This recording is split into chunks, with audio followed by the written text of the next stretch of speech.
Hello and welcome to Howard's Horse Handicapping. This is Howard Kravitz. Thank you so much for joining me tonight on our live stream, March 25th, 2021.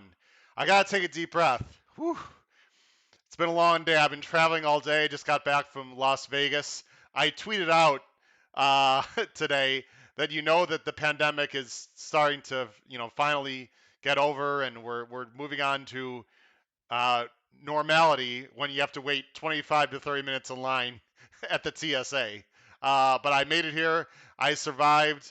I had a great time. Thank you for joining me very much tonight.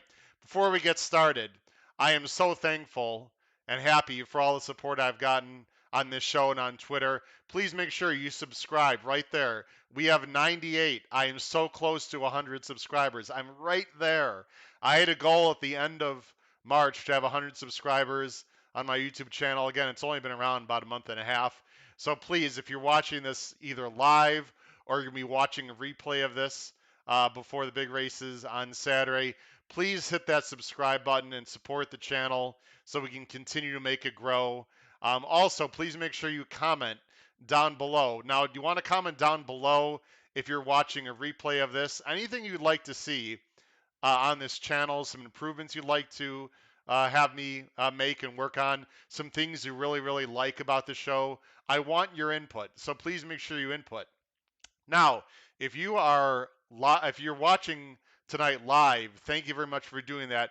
Please make sure you chat on the left side of the screen there. Actually, I think it'll be the right side of the screen as you're looking at the YouTube channel. Of course, we have our live chat, so please make sure you chat comments throughout our live stream. I'm looking right now. We already have double-digit people watching, and we just started the show. But again, the best way to make this show great is to have a lot of comments in the live chat. So again, subscribe, live chat if you're watching live stream. Make sure you comment down below the video player on any of my picks, comments on the pick six on Saturday at Gulfstream or Dubai World Cup, or really anything at all you'd like to see improved on this channel. Again, you have a lot of options out there, people to watch handicapping shows, and I really, really appreciate your support. Also, follow me on Twitter at HKravitz. Very important because on Saturdays I send out my updated changes and picks based on scratches. And of course, during the week, I have horse chatter about things going on. I took a little bit of a break this week. I didn't send out as many tweets because I was a little busy in Sin City enjoying my vacation. I didn't bet on one race. I didn't watch one race for about 4 days until I worked on the handicapping all day today and on the plane ride back home. So again, it was nice to get a little bit of a break once in a while. That's a good thing. And also, just shout out to my new friend who lives in Las Vegas. His name is Khan. Khan, shout out to you. Thank you very much for joining me in Vegas. We had a few adult beverages, taught horse racing in Turkey, where Khan is originally from, and that's where he got his start in horse racing. So it's great. We're spanning the globe. I actually have a few people following the show from Europe that have sent me comments. So thank you to anyone that's overseas. Again, it's growing. Let's just keep it growing. So I know we're starting a little bit later tonight, an hour later than normal. And I know we have a lot of people on the East Coast that are watching. It's already a little over 9 o'clock out there. So let's just jump right in right away. I will say the emphasis tonight is going to be the Gulfstream Pick Six, and especially the last race, of course, the Florida Derby, because there's a lot to talk about there.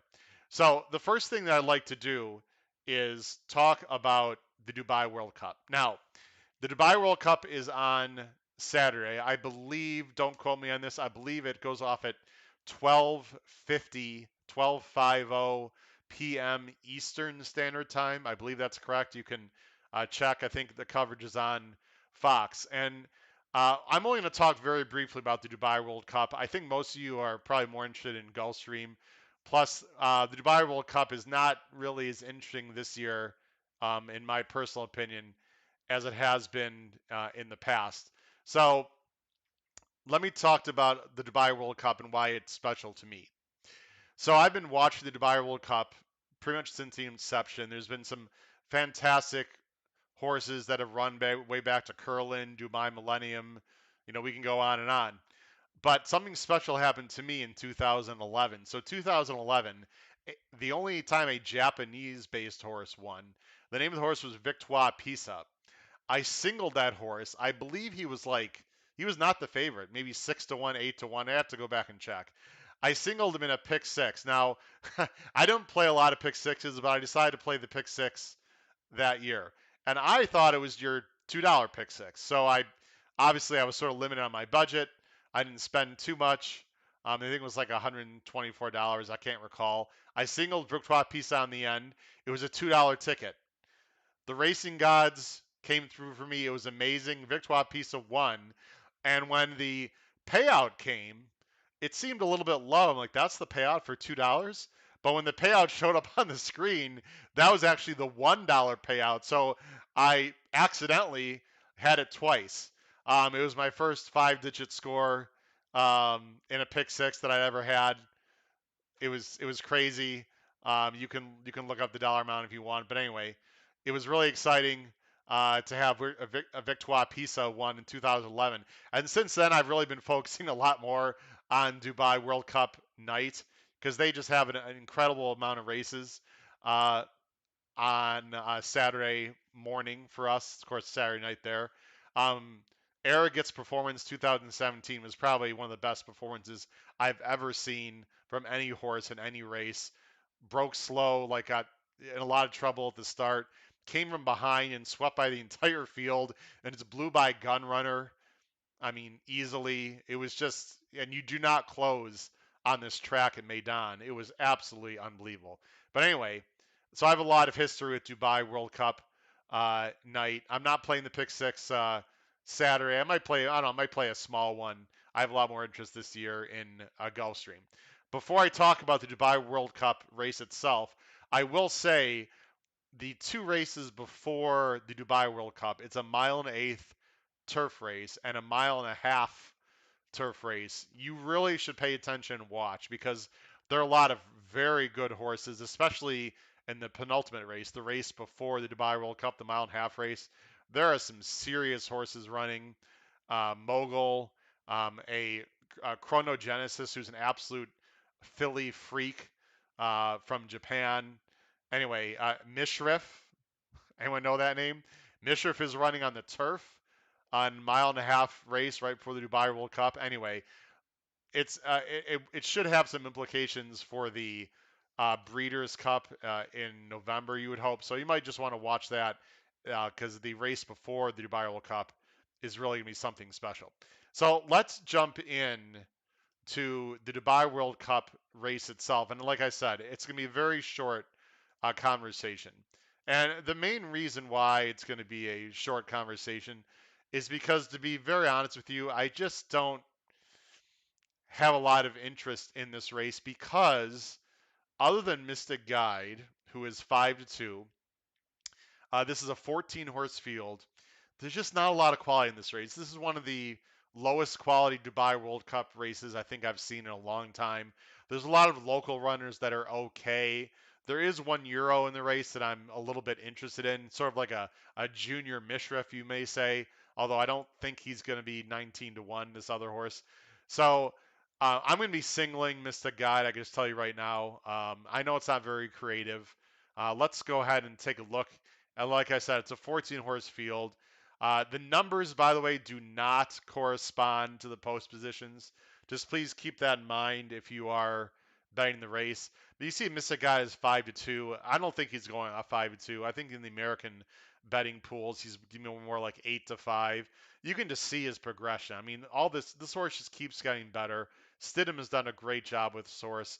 He ran a huge race, 2 back, going the same distance of the Dubai World Cup against Happy Saver when he was a 3-year-old last year. Almost won the race, but Happy Saver actually got a much better trip, and Mystic Guide almost beat him. And then, of course, Mystic Guide freaked last time in the slop in the Razorback. I don't personally don't think it was the slop, although Ghost Zappers certainly love the wet. He might have moved up a little bit in the slop. It's not going to be sloppy. It's going to be hot and humid Saturday night, of course, in the desert. But anyway, this horse is just, I think he's the best American older dirt male going 2 turns right now in the United States.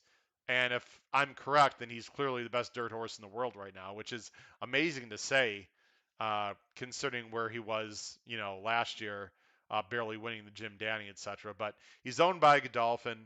Um, Again, it's not a very creative pick, but I'm not. I would never put a win bet on him at, probably 9 to 5. What he's going to be. I mean, if he drifts somehow, I might put a win bet on him, but I highly doubt that he's going to drift up. He's going to be a single in my uh, picks, my small pick six that I play. By the way, he's breaking from the 6 hole. He's breaking from post number 6, even though he's number 10 in the program. The other horse that I am a little bit interested in is the number 8, Magny Cours, and I hope I'm pronouncing that correctly, for Andre Fabre, who's one of the best trainers in the world if you're not familiar with him. This horse is lightly raced. He's only has 8 starts, but you can see that he is progressing as well. His time form ratings, you can see there on the left, are solid. In general, you can subtract about 20 points from time form to Beyer. So if you believe in that, then he's running low 100 Beyers, which matches up with Mystic Guide. His last race took a dip down, but that was his first race of the year. It was a complete prep for this one. And why I like Magny Cours is the same reason I liked Mishrif a month ago in the in the Saudi Cup, and that is he's Euro based, but you can see the family tree here. He's out of Indy 500, so he's got AP Indy on the dam side. So he's got the dirt breeding on the dam side. He's out of Medaglia d'Oro. I have no doubts that he has the breeding. I think he can run on dirt. Of course, you never really know till they do it, but that's how you get a price. He's 12 to 1 morning line. He breaks from the 12 hole, I believe, even though he's the number 8 horse. I don't know if you're going to get 12 to 1. I've heard some chatter. I think you're going to get more like 6 or 7 to 1. So you're not going to get nearly the price that we got on Mishriff last month. And I do not feel as strongly about this horse, FYI, as I did about Mishriff. So full disclosure on that. But I think Magny Cours, the 8, is interesting. But really, I think the whole race goes through Mystic Guide. If Mystic Guide gets the trip, I think he's going to win. And I really am pulling for him because I'd love to see an American win this race, and especially Michael Stidham. That would be a great story. So again, if you want a very deep dive, there's plenty of places you can go to watch videos and opinions of experts. Frankly, the third reason, other than the fact that I think it's not a real deep field and that I'm not spending a lot of money to pick six, the other reason why I'm not talking a lot is frankly, as you know, I was on vacation this week, and if I'm going to bet very heavily into a race, especially with a lot of Euros or local horses in Maidan, I have to watch a lot of replays and really do my research, and I just didn't have time to do that this week.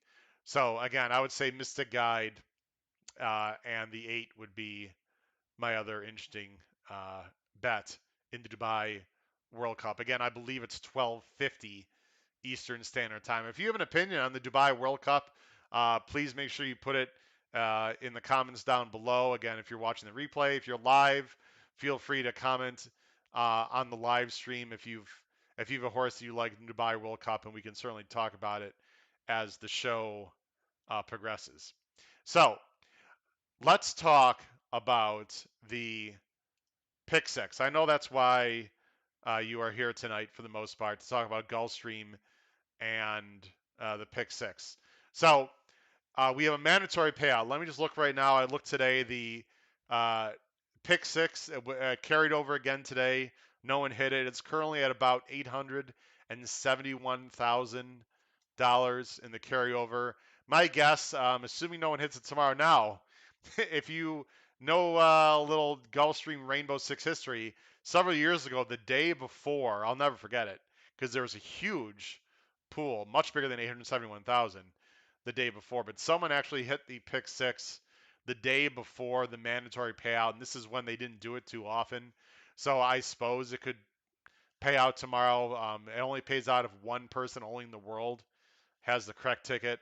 I highly doubt that's going to happen tomorrow, but we'll have to take a look. I'm guessing with 900,000 plus in the pool going to Saturday, you're talking about a healthy $5-6 million pick six pool. Other than the fact, of course, you've got great stake races all over the place at Gulfstream, outside of the pick six also, and of course highlighted by the last race of the day, the Florida Derby Grade 1, 100 points in line going to the Kentucky Derby, and the first two finishers are guaranteed spots pretty much into the Derby. The first place finisher, of course, for sure. Second place, extremely likely.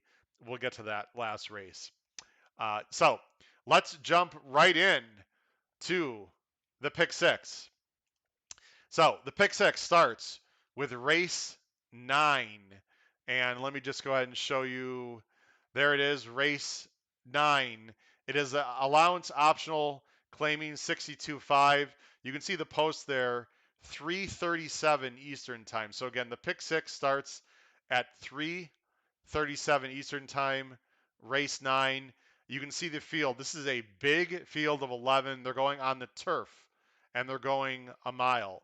And you see the rails out 60 feet. Now, the weather in Florida has been outstanding. If you've been watching Gulfstream, or even if you haven't, the turf is very fast. It's very firm. I know some handicappers who, jokingly call it DERF because it's like a combination of dirt and turf this time of year. Generally speaking, this course is going to be speed favoring. You got to keep that in mind. Now, a month ago, let me put myself back on screen here. Uh, a month ago, it was a bit speed favoring also. By the way, it's very important if you want to do your homework to go back onto my YouTube channel when we're done here tonight. And about a month ago, you need to find my recap video of the Fountain of Youth Day because a lot of these horses are coming back. It's very simple. You go to my YouTube channel, you just click on videos. All the videos are there that I've put out.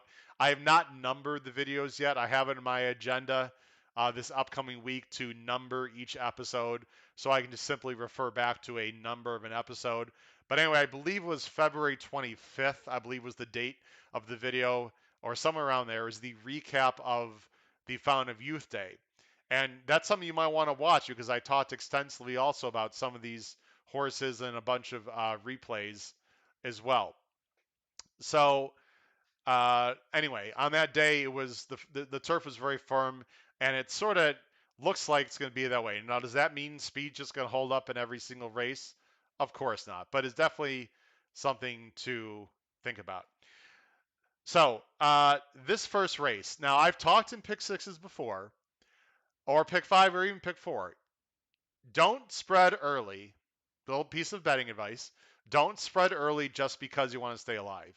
It's one of the biggest mistakes that younger handicappers, less experienced handicappers, casual fans make because, again, you just want to be alive, right?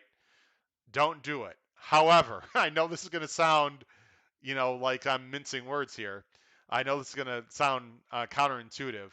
This first race of the sequence, I really, really believe in my heart, is the toughest race of the sequence, and I'd spread the most in this race.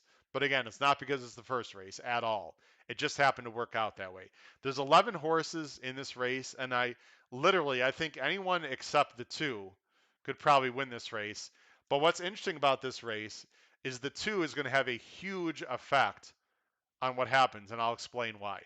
So let me talk about the pace situation in this race first.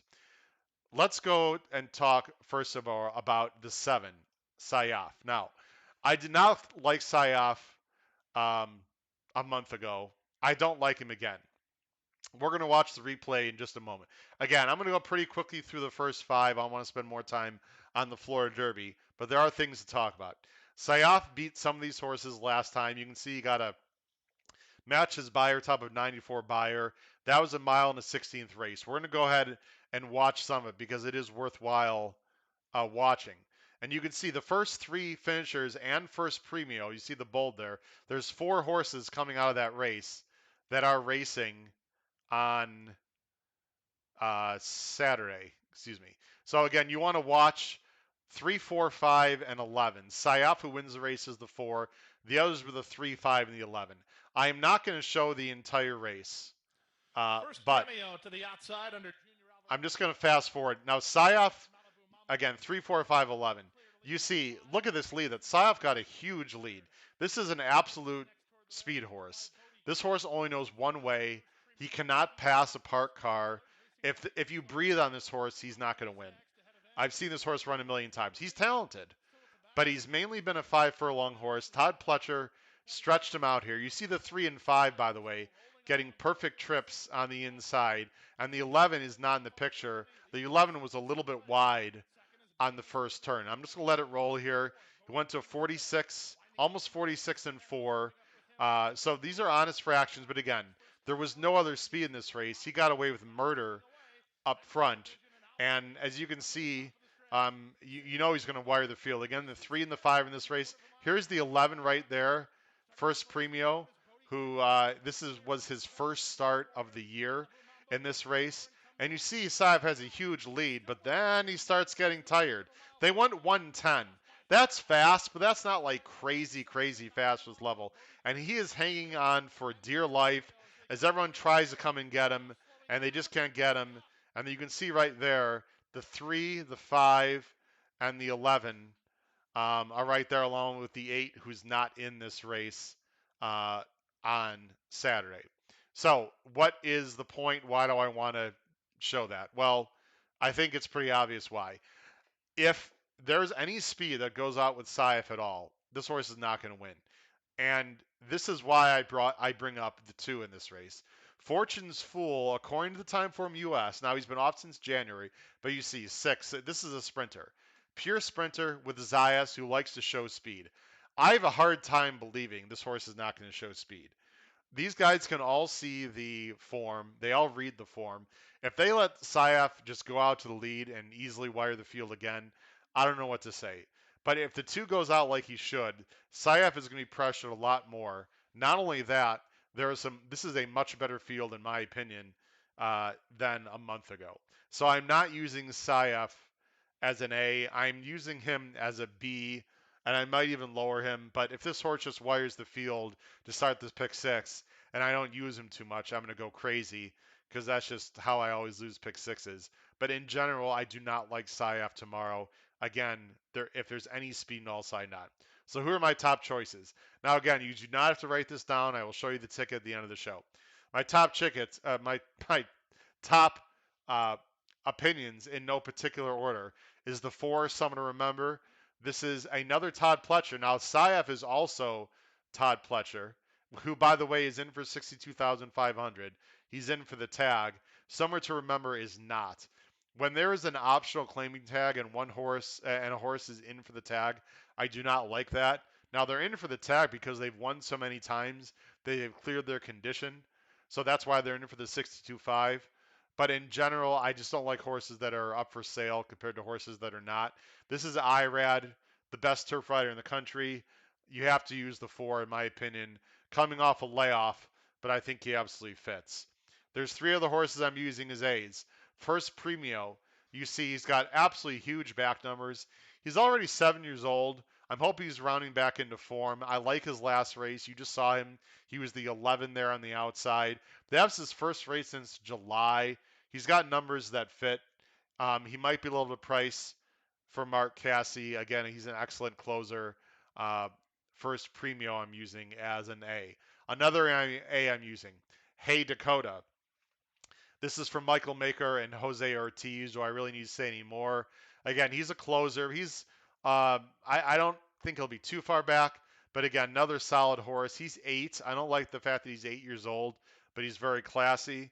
And the other horse that I'm going to use is for Safi Joseph, the 11, Noble Indy. Now, Noble Indy also can show speed. Not the same speed that Saif can show, but I think Noble Indy, who, by the way, this is a new claim for Savvy Joseph. It is off of Todd Pletcher, but Savvy Joseph is very capable. I think this is the horse that's going to get first run on the closers, and so I'm using him as an A also. The B's I'm using Saif as a B. I just have to, but I don't really love him on Saturday. I'm also going to use Sand Dancer, who's also a nice closer, a little more tactical. This is a new horse for Brendan Walsh. Again, he's also in for 62.5. I don't like 3 for 25, but he absolutely fits in this race, in my opinion. And then C's, I'm going to use the one Nixon Joy. Guys, I have absolutely no idea if this horse can run, but he was staked in Argentina. He's going to be a huge price, I'm sure. We're going to be able to see the board before the race. By the way, he's bred out of a Bernstein mare, so, and a distorted humor. So he's got a lot of nice turf breeding. Again, if he's 50 to 1, I probably won't use him. Check the board and you'll see. The two horses that were in the race that I showed you, the 3 and the 5, who actually were very close to Saif, I'm only using as C's because, and I didn't show you the whole race, they both got perfect trips and they couldn't go by Saif. And generally speaking, I think this is just a much tougher field. So I'm going to use Blameless as a C. I'm also going to use Chocolate Bar from another maker horse as a C. And I'm going to use Malibu Mambo. Again, that was the 3 horse in the race you just watched as a C. I might upgrade some of these to Bs. All I just know is that Malibu Mambo, the 9, and Blameless, the 3, and Blameless was the 5 in the race I showed you. So Blameless and Malibu Mambo just got perfect trips last time on the inside and couldn't win. And I think this is a better field.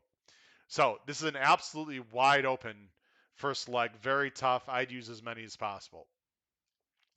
Again, if you have any comments, please make sure, and you're watching live, we have a lot of people watching live. I really appreciate it.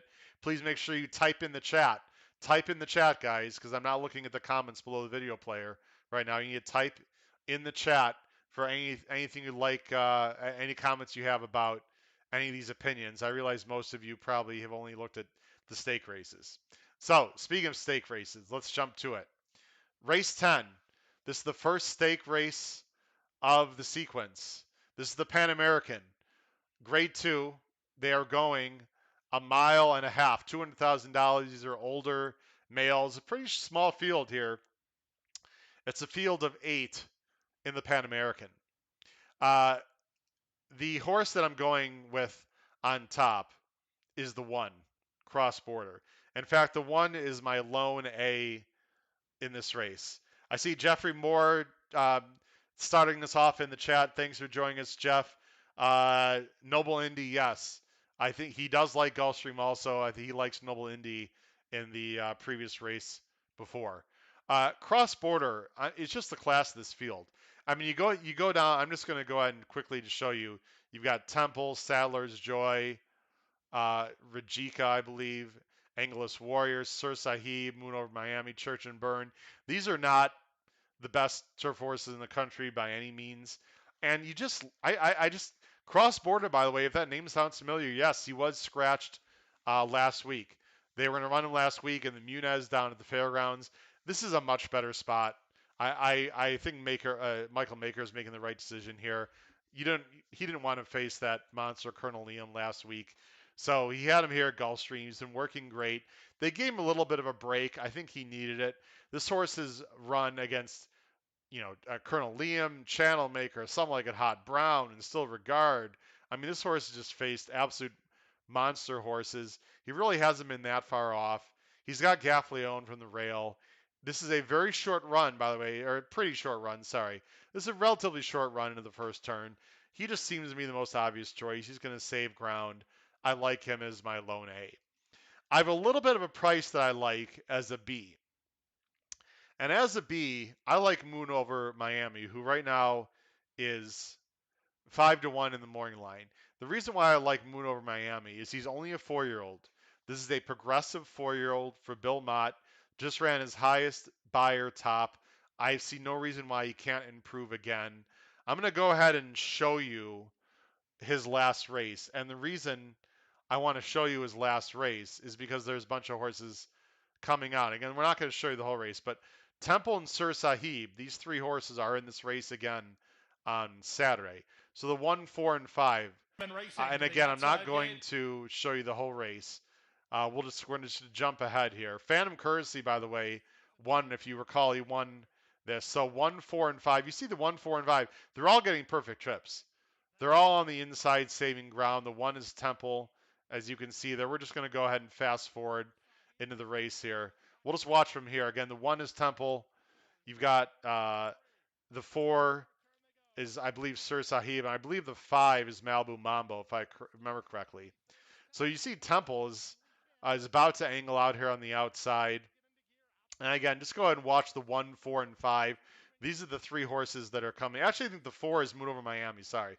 So watch the 4 right here. He wants to come through. Right here, he wants to come through, and he had to sort of angle out. And you see he lost probably about a length and a half right there, just trying to angle out. Now he's got to regather and collect, and he is coming. Watch Moon Over Miami, the 4 here. You see he is absolutely coming, making up ground, crosses in front of the 1. Again, I'm going to show you that replay one more time. Sorry. So right here, again, the 4 is Moon Over Miami. The 1 is Temple. The 5 is Sir Sahib. They're all racing on Saturday. Again, watch the 4, Moon Over Miami. He wanted to go through that hole, and you see he had to angle out, and he sort of checked, and right there he lost momentum and ground, especially over Temple. And we'll just go ahead and let it run again.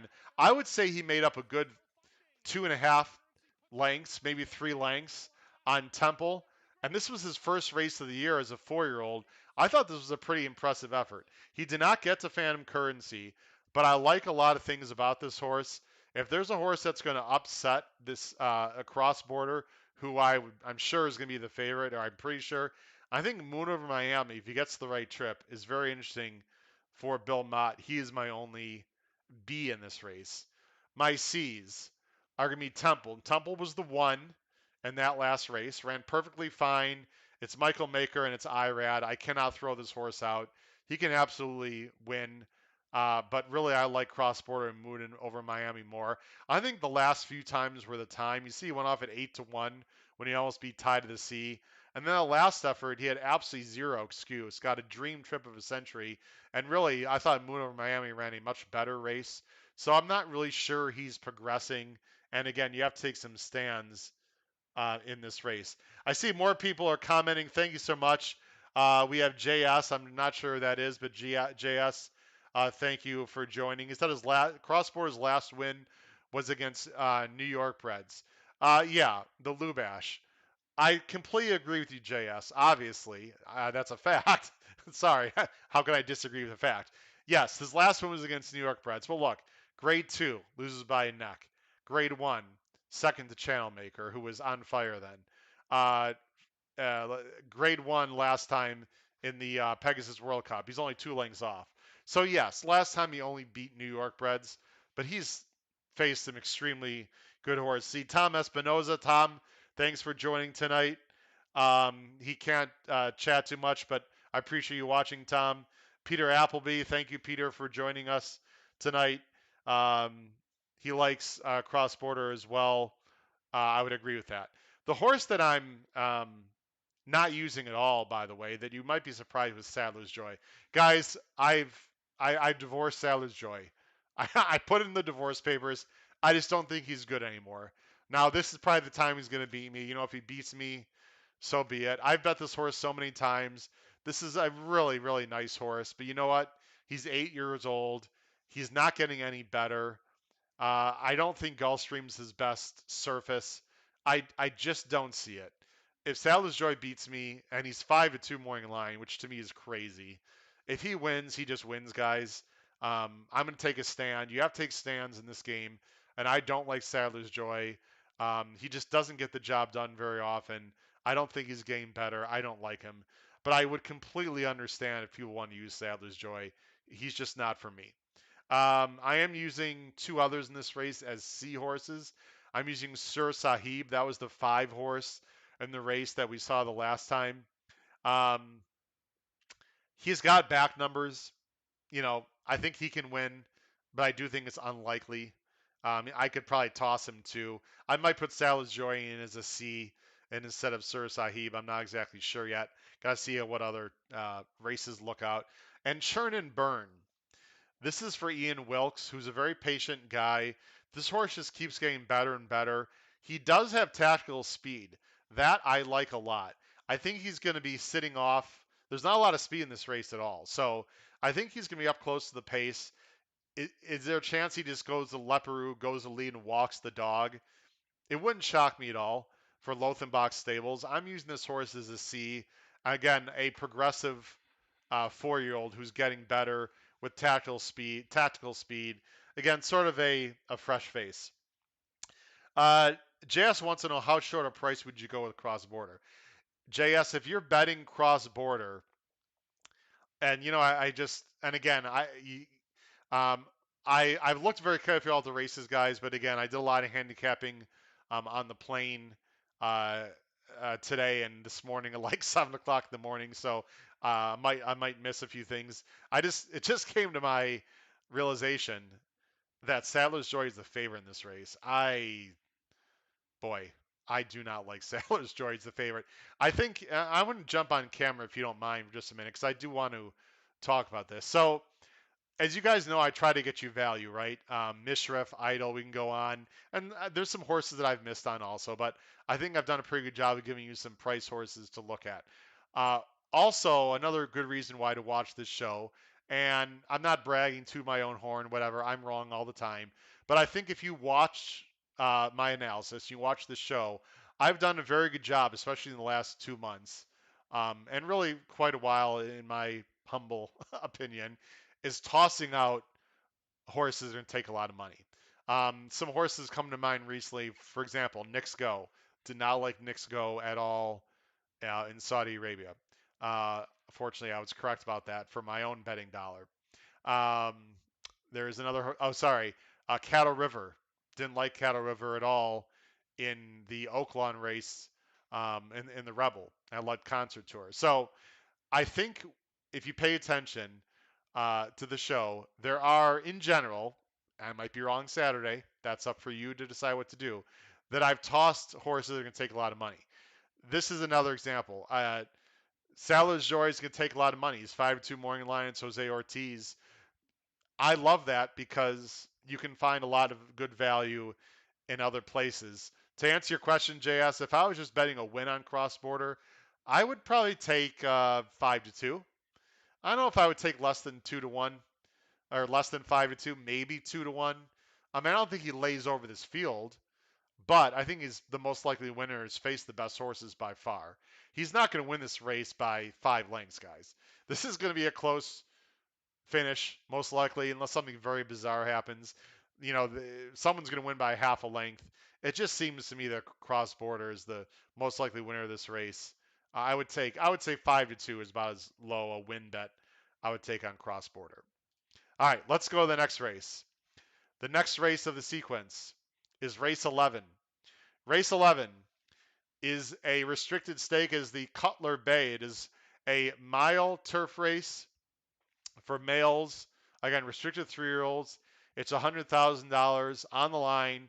Uh, Again, the rails are out 60 feet.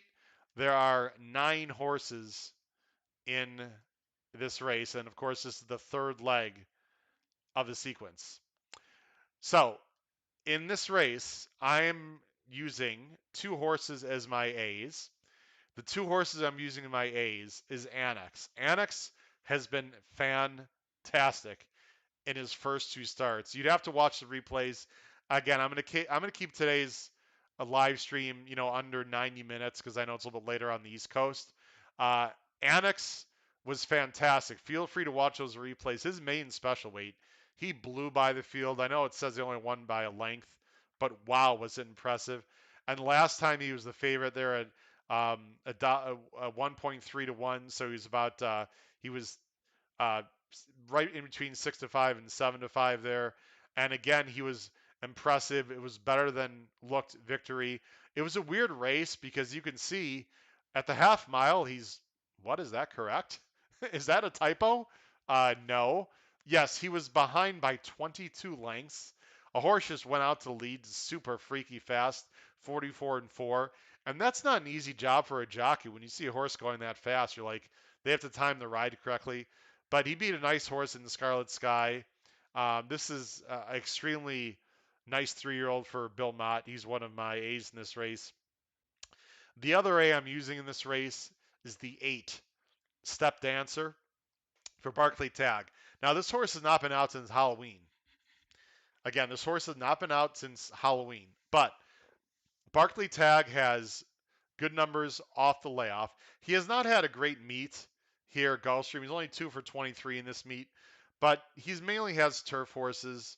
He's not really a high percentage guy at this meet, so it doesn't bother me. I love the intent. He's got Jose Ortiz on him. He ran races last year that are good enough to win this race, and that was as a 2-year-old. You have to expect improvement here if he's ready. Again, I think he's got huge upside. He is also an A for me, and I'm really going to be leaning on those two. Those two are my only A's in this race. Horses, I'm going to go ahead and use as C's as of right now. Include the one Hyper Focus, who ran a slower race last time, but it was for Pletcher. And again, it's Irad and Pletcher. I'm not going to let this horse knock me out of a pick six ticket, but I think this horse has a lot of improving to do. Fighting Force is also a C for me. This horse used to be trained by Pletcher. He's got decent enough numbers, but Annex beat him last time, and Fighting Force had no excuse. I just don't think he's as talented as some others, unless this trainer can move him up. I guess he's not impossible, just not a huge fan. Lucky Law for Tyler Gaffleone and Patrick B. and Cone. Nice connection. I will mention this horse is working unbelievably. I didn't look at these workouts on XBTV, but 122 for 7 breezing and 57 and 2 breezing. I mean, that is very fast. But that Palm Meadows turf is a very fast turf course. So I'm not really sure what to make of that. I might upgrade this horse to a B. We'll see. But I think this horse is interesting. By the way, he's also Triple Crown nominated. So I think that's why he was in the dirt race, the Sam F. Davis. They just want to see if he can run on dirt. But you look at his breeding, No Nay Never, Scat Daddy out of a Sing Spiel mare. Obviously, this horse is bred for turf. And then the other horse I'm using as right now as a C would be the 5 King of Dreams. And mainly because of the speed situation, you see it's Harmio, who's very good speed jockey, as you know. He's got a 105 early time form US. And you can see Fighting Force has a 96. The 3 has a 104. So on paper, the 3, who I don't like at all, might go with him. But really, between the 3 and the 5, there's not a ton of speed in this race. So I would use the 5 defensively in case, maybe he gets loose. But to me, the class of the field for sure is the 6 Annex, who I'd be absolutely shocked if he was not the favorite. And again, the 8, who's got back numbers from last year as a 2-year-old with Jose Ortiz. If you're playing, well, you'll see my caveman pick 6 ticket, but I would lean heavily, personally, on the 6 and the 8 in the Cutler Bay. All right, now we get to some real big races, some more grade stake race. Let's move on to race 12. This is the Gulfstream Oaks. It is a major prep for the Kentucky Oaks. Again, about a month from now. It's a grade 2, obviously just for 3-year-old fillies. They're going a mile and 16th on the dirt. So again, this is a very short run. Keep this in mind now. This is a very short run into that first turn. You definitely, inside posts are definitely much more favorable going a mile 16th on the dirt. And I'll talk about that stat a little more later. My top choice in this race is a horse that will be familiar to you all if you've been watching Gulfstream and you've been paying attention to my show. By the way, this is a field of only 7. There's only 7 horses in this field. The number 6. The number 6 I liked a lot last time and was involved in a very interesting race in the Devona Dale on February 27th. It was part of the preview show, it was part of my recap show, and this is Milfoy. Now, let's refresh our memory on the Devona Dale. The Devona Dale, which had a bunch of horses coming out of that race, we're going to show that race a little bit because it's important. The Devona Dale had that crazy, crazy winner. In fact, let's go ahead and look at the chart real quick of the Devona Dale. If you remember this a month ago, Hull Bodemeister won at almost 53 to 1. I know. Howard, do we really have to talk about this race? Yeah, we do. It knocked me. It probably knocked you out of the pick 4, pick 5, but we got to talk about it. Hull Bodemeister, by the way, is trading up to the Kentucky Oaks.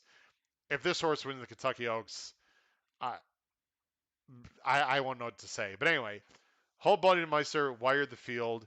There are a lot of good horses in this race, including VQuest, but the trainer of VQuest, Robert Reed, Milfoy, trainer, I think it was Bill Mott, uh, they both said these horses are not completely fit and ready to go. And Whole Bloody Meister somehow got to the lead and won at 53 to 1. We're not going to watch the whole race, but I want you to concentrate on Milfoy because Milfoy is the horse I want to talk about. Milfoy is the 5. Crazy Beautiful is the 6. The 7 and the 11, Competitive Speed and Penn Street, are also running in this race on Saturday. But I really want you to pay attention to the 5 and the 6, Crazy Beautiful, a little bit also. So the 5, Milfoy, breaks fine. And I just want to watch the break here. Breaks fine. No problem there. Crazy Beautiful was right next to him in the 6. We're going to go ahead and fast forward to the spot I want to get to. So right here, you see, here's Milfoy right here. Here's Crazy Beautiful. Milfoy, who, by the way, again, was not fully cranked for this race, according to the trainer, and I have to believe him. Milfoy's moving up here in between. In between is not the best spot to be in, but he's moving up in between. Right here, I really thought he had a solid chance to win. He does have horses. Now watch. Milfoy runs into a tough spot. You can see he runs right to the 8, and you see right there. You see, look how high the jockey's butt is there. He had to steady. He steadies back. So I'm going to watch that again. Sorry. So watch again. The 5 right there. You see he had to take up and steadied, and he lost all his momentum. Now he's going backwards. There's the 6, by the way, Crazy Beautiful, who was not bothered, and he continues to go on with it. From this point on, there's nothing to watch with Milfoy. Crazy Beautiful does make a pretty good run. Here's Milfoy again, just completely out of the race. She ran poorly. I mean, there's no doubt about it. Crazy Beautiful comes on for second, but it was a distant second. And Competitive Speed, who's also in this race, is the 7 there. And the 11, Penn Street, who is 80 to 1, is coming up in 4th. And you can see there's Crazy Beautiful finishing second. There's Competitive Speed. And right there is Penn Street also. And there's Milfoy, the 5. So coming out of that race, I think you have to really take every race tells its own story, and you have to take things into consideration. I have a lot of faith in Bill Mott. I'm just planting my seed in the faith of Bill Mott. Plus, I saw this horse run as a 2-year-old last year. She was awesome, guys. She ran very well. She lost to the best probably 2-year-old filly, or one of the better 2-year-old fillies in the country last year in Malathot. So, again, you just look at these numbers. She ran 73, 86. That last race was way too hard for me to believe. I think Velasquez just sort of gave up on her after she had to steady. They didn't want to expend too much energy. I love the outside post here from Milfoy. They're going 2 turns. There's not a lot of speed. I'm expecting Gaffleone to break and get this exact kind of trip that she got when she was a 2-year-old, just stalking outside of the other speed, which we're going to talk about. Milfoy is my lone A in this race. I really like Milfoy a lot. Again, just because she didn't run well last time doesn't mean I'm going to give up on her. I like Milfoy as my top A in this race in the Gulfstream Park Oaks. I'm using 2 Bs in this race. I'm going to use the 1, Cone Lima. I don't think she's as talented as Milfoy, but it's Todd Pletcher. It's IRAD. She has the rail and she has speed. I'd be absolutely shocked if she doesn't have the lead. She might be better on turf. I'm not exactly sure, although she's got breeding for dirt. The problem with her is it looks like she's just a pretty much lone speed. Although last time she did come from behind and showed a new dimension, but I wasn't really a big fan of that. Here comes the Bride Grade 3 race. I don't think she's as classy as Milfoy. Can she break on top and wire the field? Absolutely. She would not be my top choice, though. The other one I'm going to use is the 3, Crazy Beautiful. We just watched her. She's really not done anything that impressive. She's been in very good company. She needs to take a step up here, but I think she can for Ken McPeak. Ken McPeak goes to Jose Ortiz. That is a monster um, jockey change. I like Robbie Alvarado. Listen, he's had a great career. Robbie Alvarado uh, uh, is the jockey for Swiss Skydiver. He's a veteran guy. He can obviously ride. But really, if you have a choice between the two, obviously you would go with Jose Ortiz. So I like that um, jockey change from McPeak. This horse is my other B. There's no one else I like in this race. Bob Girl, this is way too much too soon. The morning line on Penn Street is an absolute joke. I don't mean to be disrespectful to the morning line uh, people at Gulfstream, but come on. Penn Street was 84 to 1 in the last race. This horse is run only in the 60s, 9 to 2. Uh, Come on. 9 This horse should be 25 to 1. I don't know what she's going to be, but she should be 25 to 1. It's the most ridiculous morning line I've seen in a while. Then you have Lenlow Lady, too slow. Competitive speed, again, was 54 to 1 in the race we just watched. Now, competitive speed did make a wide move. So I guess you can give her credit for that. But again, I don't think this horse classes up in this race. So I'm going pretty much straightforward with three favorites. But my top choice would be Milfoy. Jeffrey Morris said that the race shape placed the one loose on the lead with Irad. No question, Jeff. But again, I think so. Cone Lima has a 106 early time form pace rating. There's not a lot of other speed in the race, but I really think Tyler's going to be aggressive, Jeff. I'd be shocked if Gaffalione does not use this horse out of the gate. This horse is not slow out of the gate. That last race, again, she wasn't used aggressively out of the gate. That just seemed like a prep for this one. I expect Milfoy, Jeff, to be breathing on Cole Lima from the start, or maybe just be a length or two off. And when push comes to shove, I just personally think Milfoy is the better horse. All right, let's go on to the penultimate race on Saturday and of the Pick Six. This is race 13. This is the Grade 3 Orchid Stakes. They're going a mile and 3/8. This is 3 turns on the turf, older filly mares. This is a big field of 10. And this is a very, very interesting race to me that is worth a good discussion. So let's go ahead and talk about the Orchid as I pull up the past performances here. So there are some horses, again, if you pay attention to Gulfstream or you pay attention to my show, and again, I cannot emphasize enough, go watch my recap show. I believe it was February 25th was the date of the show on my YouTube channel. Just click on videos. And you can go back and look at all the videos because there's a bunch of horses coming out of the very one grade 3 from a month ago. Let's talk about my A's. One of my A's is Warlike Goddess. I remember we had a conversation on the chat about Warlike Goddess. We had a few viewers and dedicated fans of the show talked about Warlike Goddess coming off a big layoff. I'm not going to show the replay. She ran a very good race.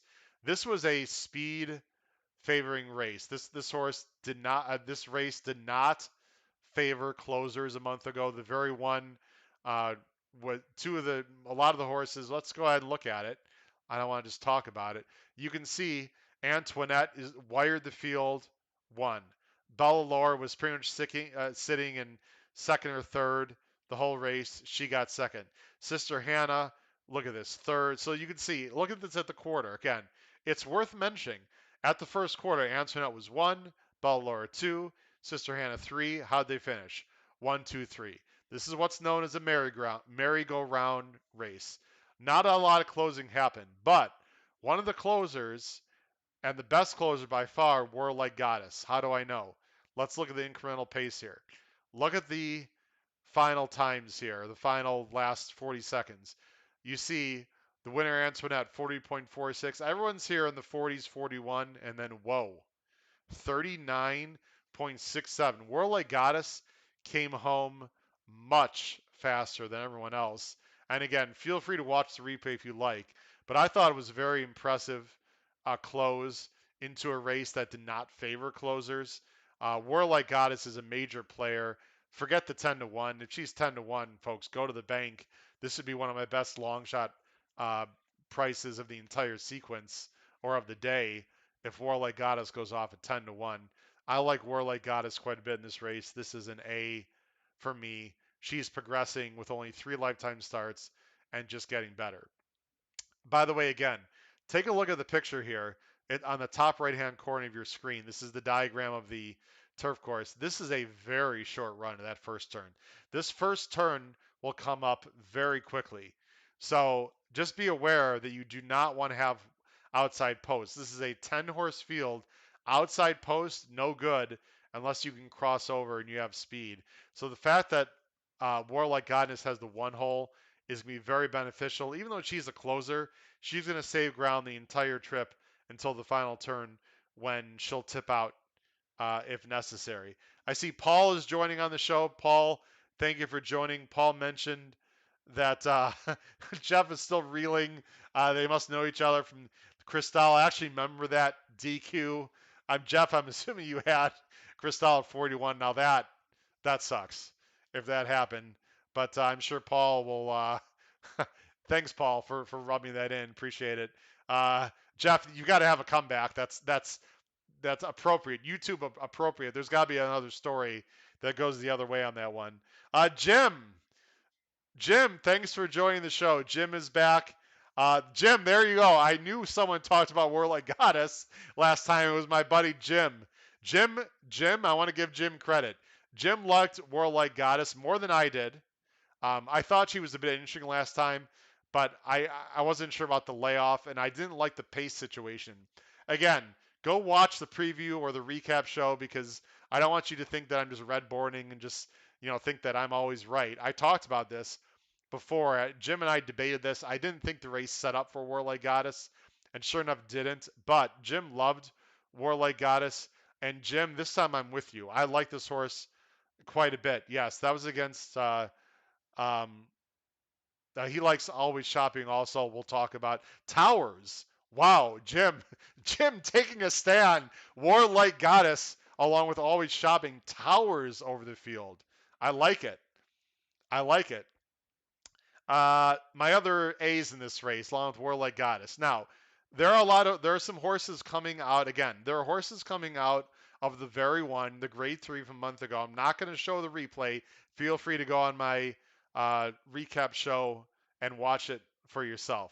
The other A's I'm watching, there's two fresh faces that I'm very interested in this race. One of those fresh faces is the 5. I'm assuming it's pronounced Sorel. Now, let me go back on camera here for a second. Uh, let's talk about workout reports very quickly because we have the time. So, you may believe in workout reports, you may not. People have been asking me over the last 2 months since I've started the show, Howard, what's your opinion of workout reports and what do you like? So, again, I'm not paid by any sponsor. Anything I say on this show, I'm not being paid to say at all. This is just my opinion. So, if you're going to get a workout report for Florida, I think Mike Welsh uh, from the DRF, so you have to get a DRF clocker report. Does a nice job there in Florida. It's his main base. I'm going to get the clocker report tomorrow or Saturday morning and take a look at it. Most clocker reports are somewhere between $10 and $15. Again, people say they don't want to spend the money. I would never tell anyone how to spend their hardworking dollar. But in my opinion, if you're going to spend, $100, $150, whatever you're going to spend, even maybe $75, I mean, in the big scope of things, what's another $10 or $12 if that gives you great information? So if you believe in workouts, I think it's a very valuable tool to get workout reports. There were years where I didn't buy workout reports and won, but since I've gotten them, I've not only used some horses that I wouldn't have used, but I've tossed horses that I also didn't like. Again, that's up to you. For California, FYI, the name of the site is called National Turf, and that's Andy Harrington does the clocker out there. He's the clocker out there. Does a fantastic job. It's actually a little more detailed than the DRF report. So if you're going to get a report for California, I would recommend Andy Harrington's clocker report from National Turf. Bruno DiGiulio also has good workout reports out there. You can search, then you can find good workout reports. So my point here is that Sorel, I don't know how he's been working, or excuse me, she. It's something I want to look at. But what I do like is she's been in this country for a while. For Christopher Clement, she's been working steadily. I don't know if this is a monster uh, Euro because she was just pretty much in handicap listed stake races, but she's progressive. You can see as a 3 year old, obviously distance is not a problem. She likes distance. One of her better races you can see was on good to firm. So I think she probably will appreciate the firm turf. This is her first race since October, but I have no issue with all with Clement off a layoff with a new Euro in her barn, or excuse me, in his barn. I'm sure that there are a lot of spots where Clement could have pointed this horse and he decides to point her here. This is for Augustin Stables. I have a sneaky feeling this is a very talented horse. Um, According to the short comments, and again, I did not look to see replays on Sorrel, that she likes to be a little bit trackable and up close. Of course, being up close in European races is not nearly the same as being up close in American racing. However, it doesn't appear that she is a dead closer by any means. She appears to be tactical. It's Castellano. We're not going to be able to see the board, of course, before the pick six starts, but I have a strong opinion that this horse is going to be very live for Castellano and Christopher Clement. The other A I'm using in this race is another fresh, I said not a fresh face, is Always Shopping. 2 starts back in the Via Borghese, I tried to beat Always Shopping. That ended up being very stupid. She was outstanding. Last time I liked Always Shopping a lot. She won easily. Always Shopping has been absolutely fantastic in her first 2 starts. Now she's got the 9 hole. She's going to have to use to get into the first turn. I don't see a lot of speed in this race. Irad's going to send this horse out a little bit. This horse does not need the lead. She obviously can win. She's not going to be a single for me because I think the 5, Sorrel, is very interesting. And I think the 1, Warlike Goddess, is interesting. If you want a single, sorry if I'm making you dizzy here. If you want a single Always Shopping in your pick six, I can't argue with you. But I think my feeling is this is the toughest field that she has faced in her last 3 starts. She also has a little bit of a wider post, and I'm not so sure that she's going to win on Saturday, but obviously you have to use her. The other horse I'm going to use, and this horse is a B, is Bella Laura. Uh, Bella Laura ran very well last time in the very one. I liked her last time. She got a very good trip. She also has tactical speed, which I like. I might downgrade Bella Laura to a C and just goes with the 3 horses with an A's. I have to see how scratches look, but I'd be interested in Bella Laura underneath just in case she gets a nice trip. But really, I think the 3 horses that we mentioned, the Warlike Goddess, Sorrel, and Always Shopping, are clearly the 3 best horses in this race. There's no one else I like in this race. Morning Molly might take some money because it's Proctor and Ortiz. The reason why I don't like Morning Molly, who, by the way, is going to show speed, and I think could be the thorn in the side of Always Shopping. So although I don't like Morning Molly, I think she's a pace factor. I don't like the quick turnaround. This horse is turning around in 3 weeks from a very good effort against Micheline in the grade 2. I like Tom Proctor quite a bit, old school trainer. Obviously, I like Jose Ortiz. I do not like the quick turnaround. That's why I'm not using Morning Molly. Can she win? I suppose, but again, you can't use everyone. Um, there's one other horse that I wanted. There's Cristal, by the way. Sorry about that, Jeff. We'll just keep going. Delta's Kingdom. And you know what? I believe, guys, I made a mistake. I think this was jet lag on my part. Guys, Delta's Kingdom should be a B. That was absolutely my mistake. In fact, as I'm talking about Bella Laura, trying to sell you guys on Bella Laura, I'm realizing that's a mistake. Delta's Kingdom is my B. I will make that. I'll have to talk about that when we get to the ticket. Again, Delta's Kingdom is the B. Bella Laura is completely off my ticket. I wrote down the wrong number on my notes here. Bella Laura was, or excuse me, Delta's Kingdom was one of the few horses that was closing in the Always Shopping race. She ran very well. She's paired up 90s. She's been in grade 3s. She's got tactile speed. I like Delta's Kingdom also. Delta's Kingdom is a B, could be an A also. I like the other three a little bit better. I would definitely use Delta's Kingdom. Again, I apologize. Bella Laura is not on my ticket, not for me on Saturday. I was trying to justify. I'm like, did I really like Bella Laura as I was talking? No, I didn't. It's a mistake. Blame it on the West Coast time I'm on right now. Just want to look at the chat here. I want to comment. JS, no confidence in.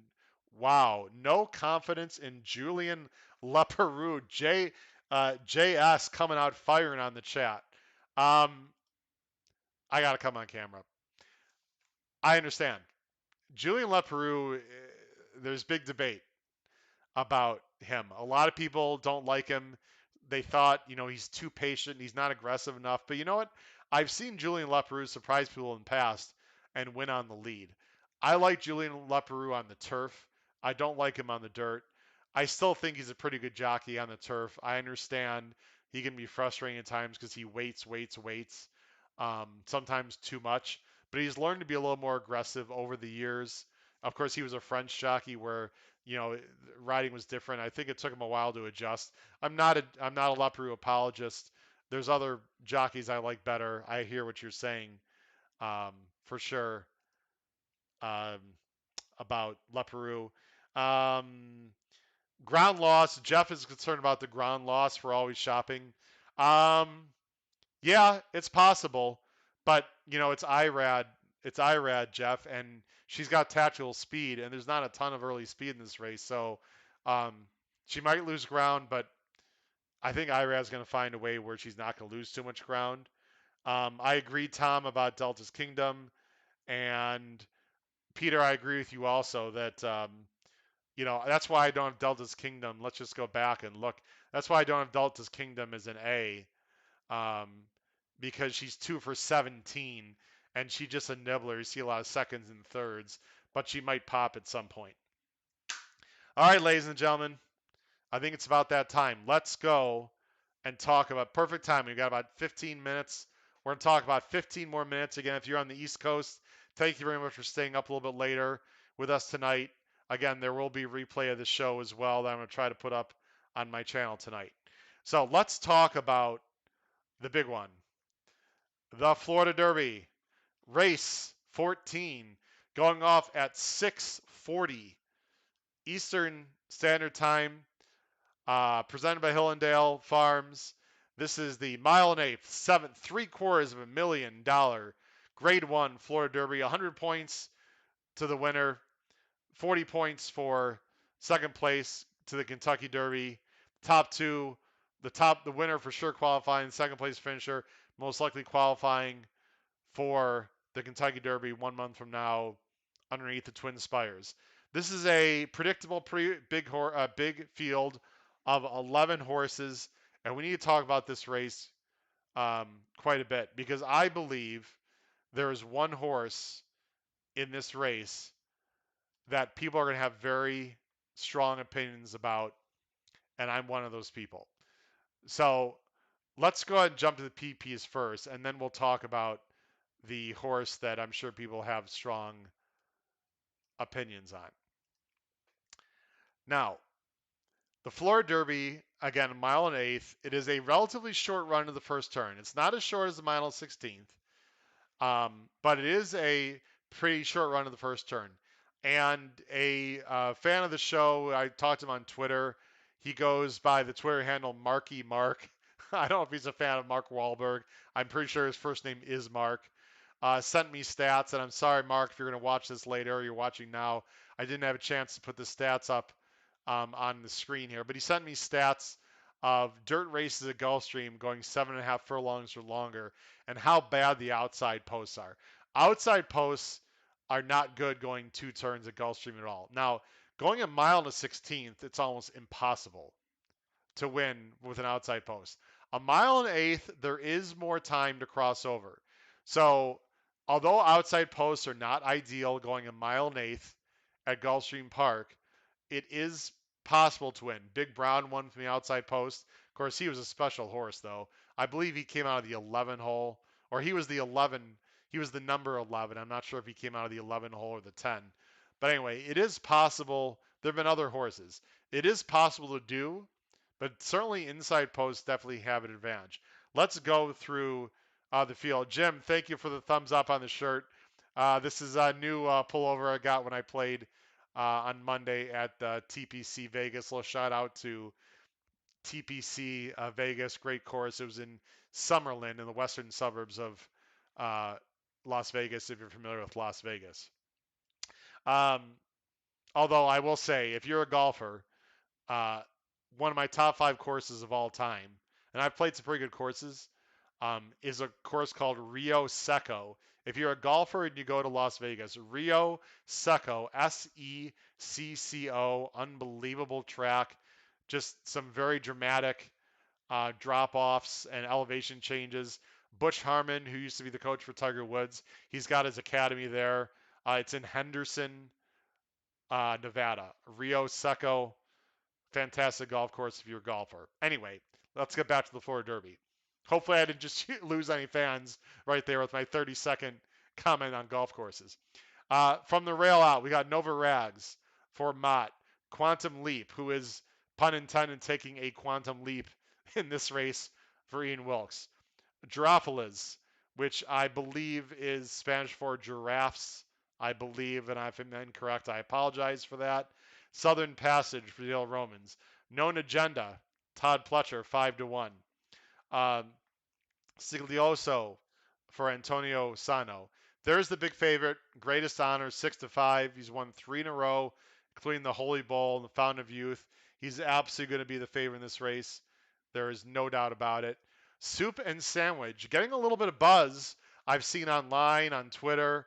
This horse is not going to be 20-1 for Mark Casse, John Velasquez, Live Oak Plantations, very good connections. Undefeated Soup and Sandwich. 2 for 2, which sort of makes me a little bit hungry because I haven't eaten dinner yet, and I can use a soup and a sandwich. Any suggestions out there? Your favorite soup and sandwich combination? Listen, we don't just cover horse racing on this show, okay? We want to try to be entertaining. Do you have a favorite soup and sandwich? Put it on in the chat or the comments below. I'd love to hear about it. You got the 9, Collaborate for Safi Joseph, Tyler Gaffleone, 6-1. Spielberg for Bob Baffert and Castellano, the second choice in this race, morning line, 4-1. And then Papa 2, 15-1, coming out of the 11 hole. Now, I need to go on camera and talk here. I'm sorry, I just realized, sorry guys, there it is, my first technical mistake of the night. Sorry.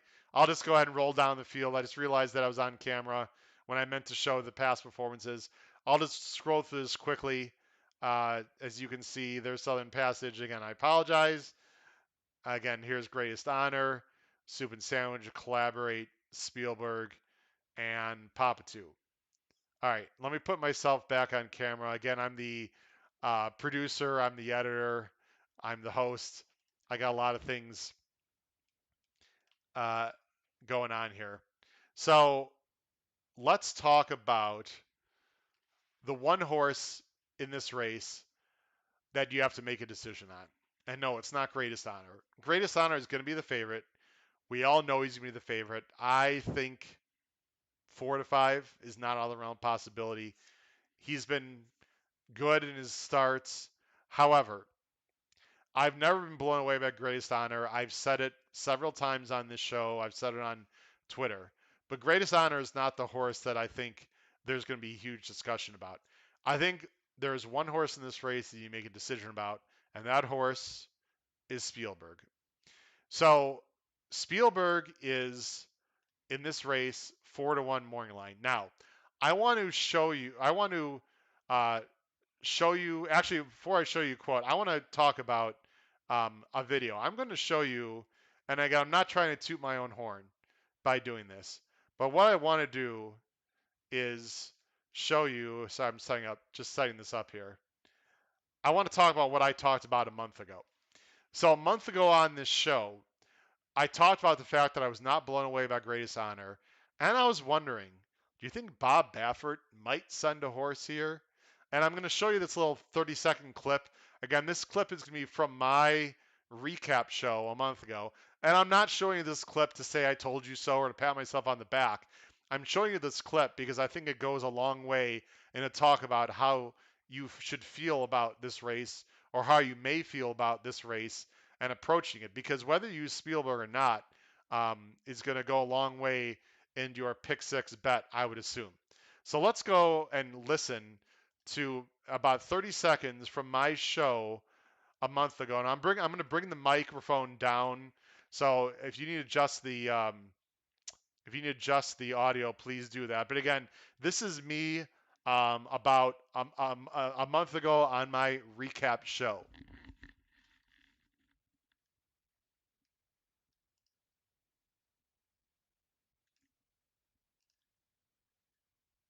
Now, Bob Baffert almost never, ever sends horses to Florida for the Florida Derby. I'd have to do my research and find out the last time he did it, but I'm sure it was quite a while ago. He almost always goes to New York for the Wood or to Oaklawn or stays at home in Santa Anita. Depending on how well his horses are doing, and if he wants to keep his horses separated, I really believe that he should consider taking one of his horses to the Florida Derby for the simple fact that I do not believe there are very strong horses there right now. I doubt he'll do it, but not only him, Brad Cox, anyone, I really think the Florida Derby's up in the air. Okay, so that was me a month ago, and sure enough, what happened? So I didn't have the stats with me at the time, but as some of you may know if you've been reading about this race, Bob Baffert has never in his entire illustrious Hall of Fame career ever sent a 3-year-old across the country to Florida for the Florida Derby, which sort of surprised me when I heard about that stat. Now, there are things to like, there are things to dislike about Spielberg. And before I give you my opinion on how I feel about Spielberg, let's go ahead and look at his PPs. All right. So take a look at Spielberg. Spielberg, first of all, cost $1 million. This is $1 million. By the way, Tom, love minestrone. Love minestrone. Spielberg is $1 million buy out of Union Rags. Obviously, this horse a smart strike on the dam side. Uh, Distance probably will not be a problem. We're not really sure, but he hasn't really shown that he can get the distance yet. He's run a lot. This horse has run 8 times, and you can see he's been pretty much in the 70s and 80s. Really, nothing really special at all until his last race when he popped a 90. So let's talk about the positives. The positives for Spielberg is this is $1 million horse who is very well meant, right? For Starlight Racing, Madacat Stables. So obviously this horse is very well connected. Got his last highest buyer last time against Essential Quality in the slop with a 90 buyer and has been working well out in California. Those are all the positives. Let's talk about the negatives. Bob Baffert, for the first time ever, is shipping all the way across the country. This horse has only shipped once, and that was at Oaklawn, where he did run well, but he's never been raced at Gulfstream Park, which is a unique surface, and he's never gone a mile and an eighth, and he's 4-1 morning line. Now, what does Bob Baffert think of Spielberg? This is what I want to talk about very carefully because I took a lot of time with Spielberg. So this is a direct quote, and I'm going to show it right now from Bob Baffert. Take a look at it. Bob Baffert on Spielberg in the Florida. This was earlier this week. He said, "quote I'm going to separate them," meaning his Derby contenders in his barn. He's going to separate them out. We'll take him down to there to Florida and see how he ships and see how he stacks up. Maybe I can get lucky if I can win or run second. Maybe I can get lucky if I can win and run second. That would be nice, but it's a tough task. We'll give it a try. It's a tough task. We'll give it a try. That's what his quote is saying. This quote came from Horse Racing Nation website on Tuesday. I want to make sure that I attributed it correctly. Now, there's a lot of things that you can glean out of those comments, and I think we need to talk about it. I know what some of you are thinking right now. Howard, you're a sucker. This horse is a monster. He's going to run huge. This is Baffert just being low key, just like any other trainer. Let me just straight out say my opinion on Spielberg. I hate, despise, I'm not using, gone, tossing Spielberg on Saturday. Bob Baffert, to me, if you've been paying attention over the years, is a pretty honest guy. When he likes a horse, he's not going to like go way overboard and brag and say this is the best horse I've ever trained, blah blah blah. But he'll give little tidbits like I like the way he's developing. You know, he's got good speed out of the gate. I like his chances if he runs, well. Like he'll be pretty modest for the most part, right? Um, Let me just again, when's the last time you heard Bob Baffert says maybe I can get lucky? It's a tough tap. We'll give it a try. I mean, Bob Baffert, we'll give it a try. This, I don't like the vibes that he's sending out. Now, Bob Baffert does not need to give like false quotes in hopes of getting a bigger price on this horse. This horse is well connected with good ownership. Guys, it's Bob Baffert and Castellano, 4-1 morning line. This horse is going to be bet. I mean, there's no question about it. I don't know what price he's going to be, but you're not going to get a big price. It's not like he's trying to sneak one up on us, in my opinion. Again, just my opinion. I don't, and in terms of the horse specifically, and let's go ahead and go back to, um, sorry, let's go ahead and go back to the past performances here.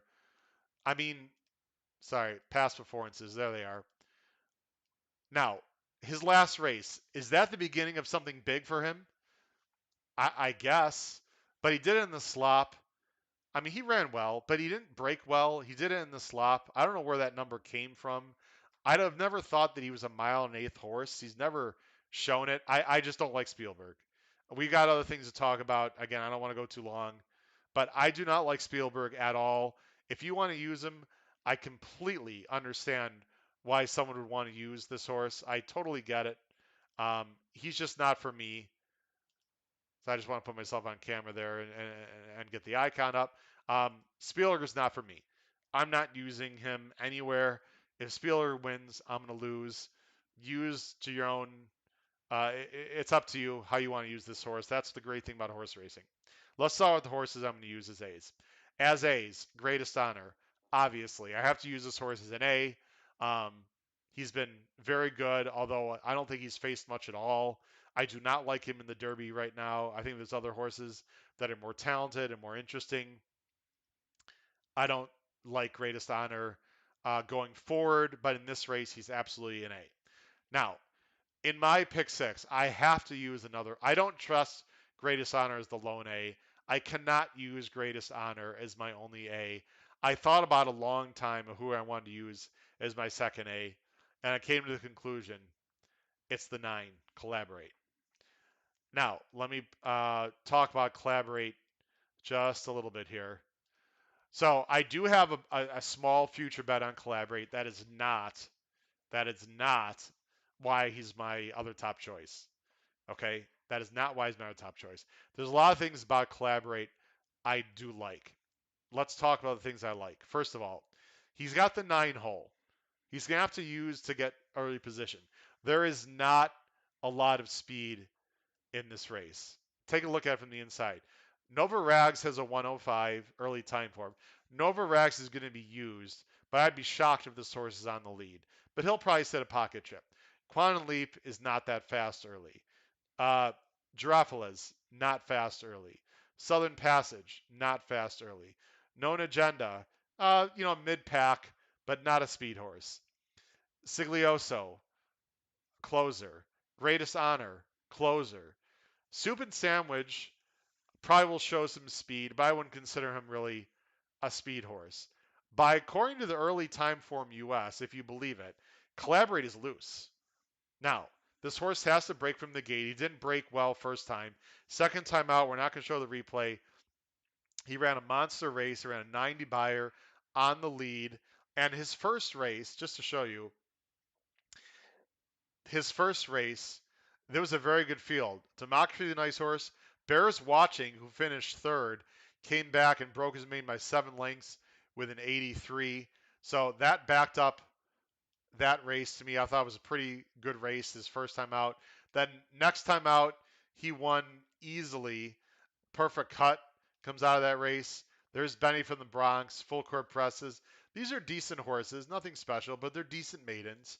But the way Collaborate did it was extremely impressive to me. This is a big horse. He's by Into Mischief out of a Quiet American dam, and you can see a quiet temper. You can see ran the Oaks. This is a two-turn horse. You can see the siblings wanting to go long. You look at the family tree, Quiet American. You want to see Quiet American. Sorry, he did not run, excuse me, but he was out of Fabiano. Anyway, there's breeding. This is a very big horse if you watch the replay. I think Collaborate can wire this field, or he might stalk off of Soup and Sandwich, whatever. But I think he's gonna be able to cross over, and I do like Collaborate as my other A. I see there's a bunch of comments. We'll get to some of the comments a little bit. David Piscopo, David, thank you for joining. A new viewer. I'm not familiar with you, David, but thank you very much um, for joining. I see other comments.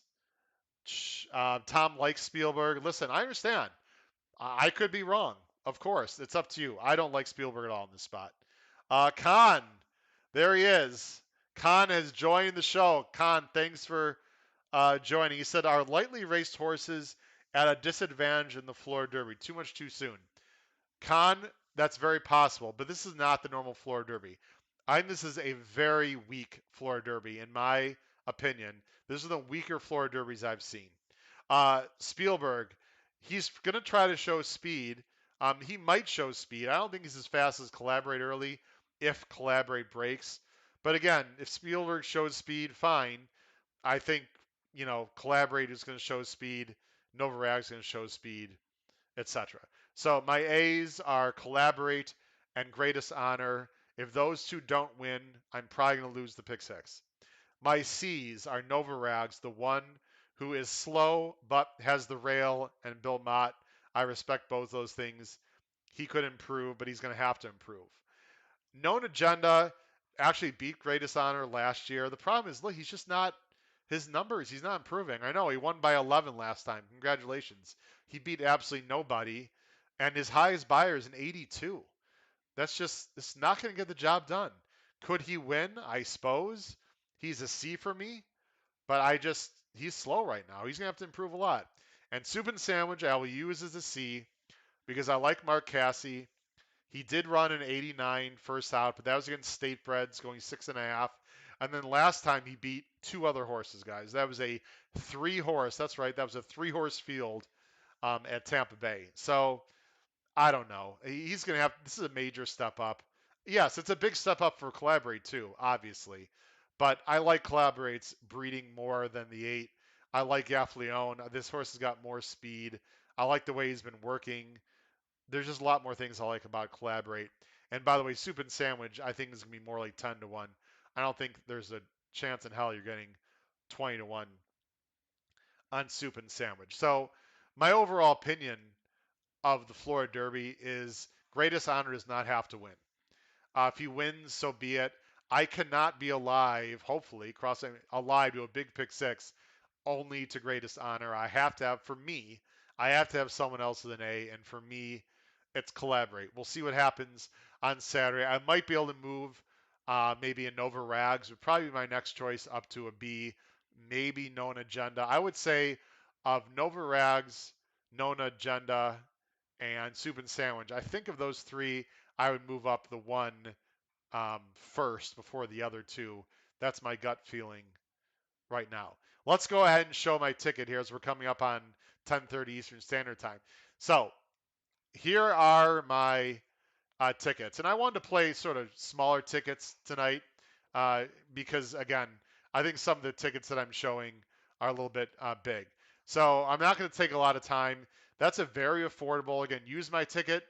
Don't use my ticket at all. use some opinions on my ticket, whatever you'd like to do. It's $163.20. Remember, this is a 20-cent pick six, so you can play a lot more horses.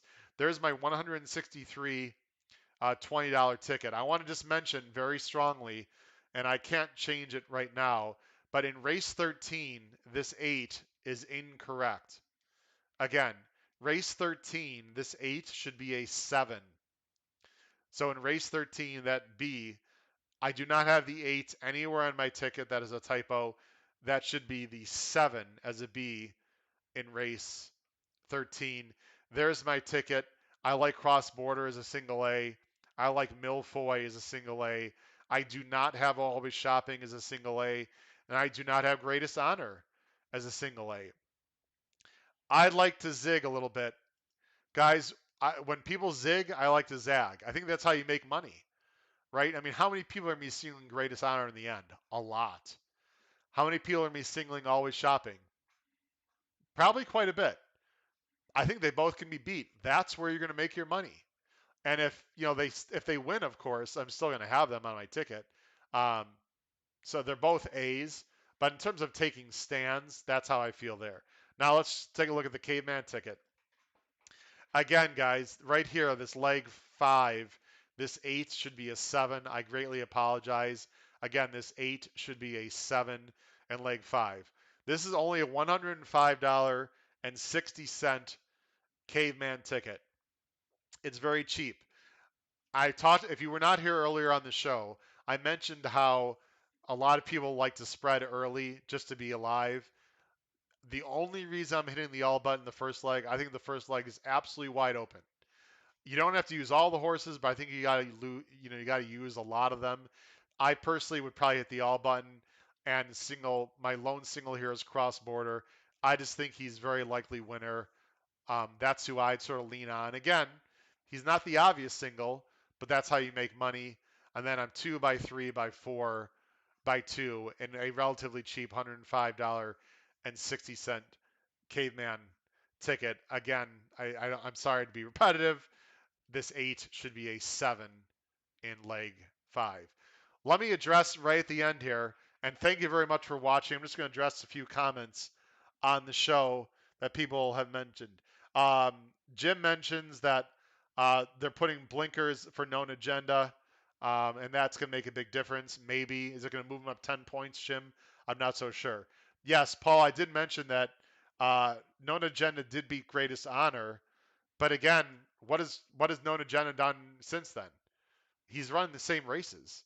Meanwhile, Greatest Honor is improving. So maybe Nona Jenna was just better as a 2-year-old. I don't know. But he's going to have to improve a lot. If I had to choose who to single on a K-Man ticket, yeah, so Jeff, right. I mean, on a K-Man ticket, there's a lot of ways you can single. If it were me, I'd single cross border. Now, Jeff, I want to just make it clear. Am I saying cross border is absolutely the most likely winner of the entire sequence? No, but I think he is a likely winner, and I think other people are going to single in other places. So I'm trying to spread and beat Greatest Honor, and I'm trying to beat Always Shopping because I think that's where you're going to get more value. Meanwhile, Cross Borders 3-1, second choice against Sadler's Joy, who, in my opinion, has absolutely no business being the favorite. So to me, you have to take value into account. Um,